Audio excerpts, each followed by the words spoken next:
Good morning. Welcome again to Morning Devotions, and thank you for our time together. I want to show you a picture of a very beautiful place in Israel, the Garden Tomb, where Jesus rose from the dead.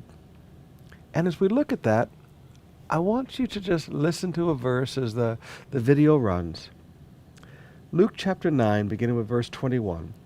And Jesus strictly charged and commanded them to tell this to no one, saying, The Son of Man must suffer many things, and be rejected by the elders and chief priests and scribes, and be killed, and on the third day be raised. And on the third day be raised.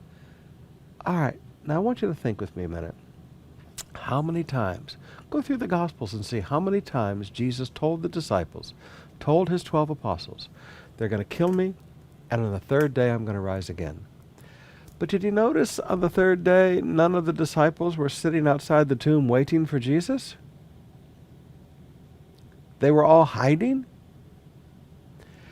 And every year I go to the Garden Tomb, I just sit there and I wonder, why didn't the apostles listen to Jesus? Why weren't the apostles there and they could tell us the details of the look on the face of the soldiers when the angel came and rolled away the stone and just sat down on it in total sovereignty? But they weren't there. Why? Tragedy makes us forgetful. Let me say that again. Tragedy makes us forgetful. Watching the Master suffer, watching the skin ripped off of his back, watching his pain and agony as he walked the Via Dolorosa, watching his agony as they drove the nails in his hands and his feet and hung him on a cross, watching the agony, watching all of that tragedy. That hurts. And tragedy makes you forget the promises. Let me say that again. Tragedy makes you forget the promises. I want to challenge some of you today.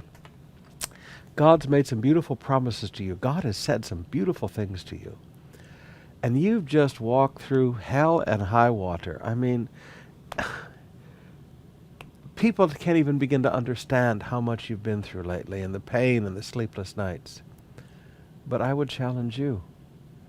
Has the tragedy that you have witnessed made you forgetful of the promise, just like with the apostles? Could I encourage you today to sit down and consciously remember the promises that God has made to you? Don't forget the promises.